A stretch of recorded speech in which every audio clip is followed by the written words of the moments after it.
kitabu 14 deftere sappo e naɓere nden no yewten as-salatu fi juulugol ala rasulillahi ene laaɗo Allah sallallahu alaihi wasallam ko wiyete kon salatu ala nabi babu 243 darsu en kadi yaadu salihin al amru ko yamirgol bis salati yamirgol yimɓe ɓen juulugol alayhi e hoore ne laaɗo wa fadliha e ɓural kon kon e juulugol ene laaɗo wa ba'du siriha e yoga e konguɗi no nelaaɗo Allah juulirte no harawna konguɗi salatu ala nabi heɓɓitaɗi sincaaɗi ɓaawo nelaaɗo e sahaba e muɗum ɓe maayi inna hino juulude e nelaaɗo tawa ko ɓeydugol woɗɗitaɗol e nelaaɗo konguɗi addeteɗi tawa ko selluɗi ɗi nelaaɗo acci ɗin ɗiɓe yamiri ɗi yo juuliri e maɓɓe qala allahu taala Allah daali anndingol en ko hunde yamirande ka alqur'an e ka sunna Allah daali inna allaha Allah wa malaikatu e malaika e makko ɓe yusalluna ɓeɗo fof no juulude ala nabi ya ayuha alladina amanu kono yo gomɗinɓe onon kadi so jaɓita on jooɗo sallu alayhi onon kadi juule e makko wa sallimu hison tasliman hattirte hisugol on abdoullahi yettama abdoullahi bne amr bne al as radiallahu anhuma annahu no kanko sami onani rasulullahi ne laaɗa sallah sallam wa kulini maka man salla alayya kala juuluɗo e an salatan julde wotere pet sallllahu alayhi Allah juula e makko biha sabu nden asura laabi sappo si tawi kono juulirte noon o juuliri rawahu muslim so arti on noon dey wan ibnu mas'udi radiallahu anhu anna rasulullahi wonde ne laaɗa sallallahu alaihi wasallam qaala o maki awla nnas bi ko ɓuri handude yimɓe ɓen fof e ɓattagol lan wonda e an yawmal qiyamati ñande darngal aktham ko ɓurnoɗo ɓe ɗuɗuɓe on Allah yiya en salatan juulugol e an hara ko julde no nelaaɗo yamiriri noon dey ko sarti on no en watta e ɗum rawahu tirmidhi wa qala hadithun hasanun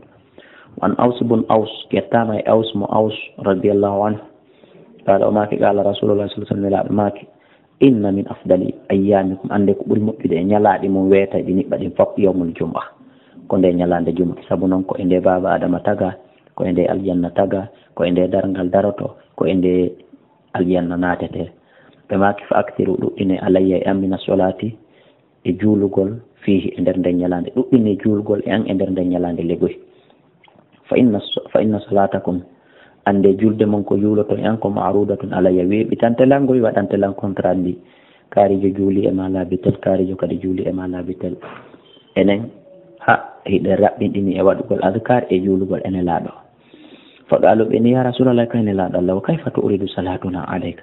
kono julde amin weeɓitirte e ma waɗaɗo aramta gomɗi a maayi a ɗiggi yaɓulu o wino ko go balita gomɗi a ɗiggi bi mana a maayi ji e ma wuɗi ala ne laaɗo jaabi inna allahan Allah harrama o harmini alal ardi e hoore leydi ni ajsadal anbiya ɓalli annaba ɓen ndi ñamata leydi ɓalli annaba ɓen few ɓe ñolata rawahu abu dawud bi isnadin sahihin wa an abi hurayrata radiallahu anhu qala wi qala rasulullah sallallahu alaihi wasallam nelaaɗo maaki rahima rukama awalegoy perdi an fu rajulin kinal neɗɗo dokirto indahu mo inde an wowla takko muɗum falam yusalli alayya juulale an o perdi haltike rawahu tirmidhi wa qala hadithun hasan wa anhu ƴettama e aba hurayra radiallahu anhu qala qala rasulullah sallallahu alaihi wasallam la taj'alu watan waɗu qabru an on iidan ko arete waɗe iidi juule jange welte ñamede ɓoydey wona ɗum waɗa ton wa sallu alayya ko yo won ka won on toon juulon e an julde mon nden hewtaylan nafaylan nafay o fa inna salatakum ande julde mon nden tabluhuni nde hewtaylan hayso kuntum kala ka woni toon e aduna o tan haɓɓo ko ɓe aron ka gaɓuru an juulon e an ɗon du'o ɗon ɗon torolan yaaɓoye ɗon wullon ngormo ɗon ɗon ɗum ɗon ko bidia ɗum ɗon koko harmi koko lorrata on lorratalam ni ɓayi wonami sipportu ɗon e muɗum welatala ko noon lorra en rawahu abu dawud bi isnadin sahihin wan ho ƴettama makko anna rasulallah wonde nelaɗon sallallahu alaihi wasallam qala ammaki ma min ahadin ala hay e goto yusallimu alayya mono juulayan illa radda allahu alayya si wona Allah rutta e ruhi ruhu an on hatta a rudda alayhi salam ha mi ruttuta e makko kadi salminago ala wi o wala salminowo e ammin muhammad sina Allah artira e ruhu on e ammi nana mi jaabitomo ɗum noon annduɗen en annda hooliɗen en hoolaki ɗum lehiɗen hooli rawahu tirmidhi wa qala hadithun hasan sahih mi torki Allah yo Allah arsuku en fof yawgol ha ka gabru nelaaɗo hiwromo salmina e makko o salmito e meɗen yaha yo kan Allah ta goto e meɗen min wonɗo janngude on e durriya on e ono wonɓe lan jentade Allah ta e maayo en heɓali nde moƴƴere ɗo wan fadalata bun ubaydin radiallahu anhu qala wi sami aminani rasulullahi nelaaɗo sallallahu alaihi wasallam e sami rasulullah nelaaɗo Allah on kannani rajulan gorko yaduhimo du'o fi salati nder julde makko nde o maƴƴi tun tuni juuɗe mum ɗen لم يمجد الله أتدنا لألا يتم تعالى ولم يصلي على النبي أجولا لإهورن الله عليه وسلم تنتم جدين الله أقران دو الله دندن دو فقال رسول الله صلى الله عليه وسلم أجل هذا أودون هوجي ناني وناني دو أرتي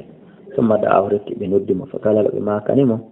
أو لغيره ما هرب ما كان يمبه هدتي إن هرونا أنهم إن هي وناني إذا صلى أحدكم سيقول رمضان دوت فليبدأ يفطر ته بتحميد ربه يتقل الجيل مكو سبحانه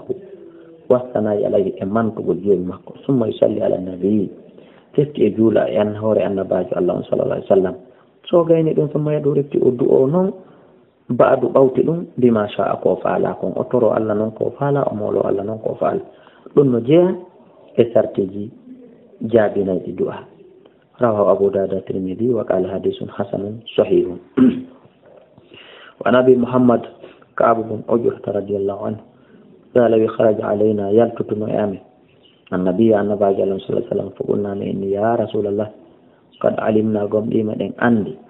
كيف نسلم عليك كهن من جولي تأما فكيف نصلي عليك كهن كيف نسلم عليك كن من هيرو ريما قم ديما عندي دون كن يرمي إن السلام عليك يا أيها النبي يونو فكيف نصلي عليك كن من جولي تأما لها awa enen wonɓe juulude ene laaɗo yo gooto kala men uddutu noppi mum en jentooɗo kala wonɗo juulude ene laaɗo tawi no luutondiri e koko na addede ɗo yo o hawku o jokka ɗum ɗo ko saaba ɓen ari ha ƴecci yeeso ne laaɗo inni meɗen andi ko honno men hiiroray ma joni noon ko honno men juulirta e ma ne laaɗo no tindinde ɓe ko enen fof na tindinede ko enen fof landana jentoɗe musidɓe julɓe hawken kala ko wiyete ko mawnintinare ɓe alane laaɗo maake ɓuulu wi'e اللهم صل على محمد وعلى آل محمد كما صليت على إبراهيم إنك حميد مجيد اللهم بارك على محمد وعلى آل محمد كما باركت على إبراهيم إنك حميد مجيد متفق عليه حديث كفتنا كدي إمام بخاري إمام مسلم هناك رواه مسلم هناك رواه بخاري متفق عليه إن فامي أحكم دون جولغول إن لا مسيب جولب mantore e baraji e teddungal e ɓural ko woni kon e juulugol ene laaɗo ko heɓata ɗum ko juulirɗo hara ko o siiha addaɗo ɗo on faami mi woni noon siihaji goo kadi selluɗi hara wona oɗo kono ko oɗo ɓuuri wa nabi masudin albadriyi radiallahu anhu qala wi atana rasulullah sa sallam nelaɗo allah on arime wona tawi menen fi majlisin meɗen e jonde e stade meɗen e jon fi majlisi Sa'ad bun Ubadata radiyallahu anhu meɗen e jonde ka Sa'ad bun Ubadata meɗen e jonde oɗo legoy meɗen jooɗi ka makko fa qala lahu wi'animo Bashir bun Sa'ad amarana yamiri en Allah an nusalli alayka nde men juulata e maɗa Allah yamiri men ɗum ya Rasulullah kan nelaɗo Allah enene laaɗo yiyetimen fa kayfa nusalli alayka kono noon men juulirta e ma koye men daro men inna allahu akbar ka ko honno fa sakata rasulullah sallallahu alaihi wasallam Allah deƴƴi bimana ha Allah addana ɓe réponse hatta tamannayna ha men yeli annahu hara o landiro lam yasalhu o landaki nelaɗo hara o landanoki nelaɗo jakka o landatano ko nelaɗo ay nelaɗo seytini kulol sikkugol maɓɓe nelaɗo monike ma mettiɓe ko o yalandi kon ha ɓe yeli hanno jakka hara o landaki sabuna kamɓe koɓe évita ɓe kala ko moninta nelaɗo ثم قال رسول الله صلى الله عليه وسلم الله جابوي بما كيقولوا اللهم صل على محمد وعلى ال محمد كما صليت على ابراهيم وبارك على محمد وعلى ال محمد كما باركت على ابراهيم انك حميد مجيد والسلام كما قد علمت والسلام كما قد علمت اما سلمناغم كون اندير دون ko yigol assalamu alaykum rahmatullah alaykum dum juldene la julugol ene la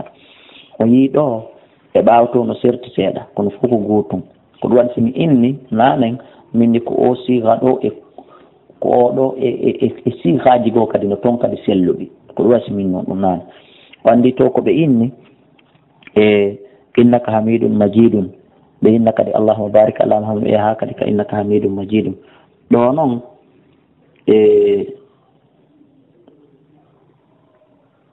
ɗo noon innaka hamidun majidun on ko nokku ngotu woni ko adda anda son fami to innaka hamidun majidun on adda laaɓi ɗiɗi répéta ɗo ko ka sakkito ɗon to woni ko adda on fami fof muɗum himo selli ko gotum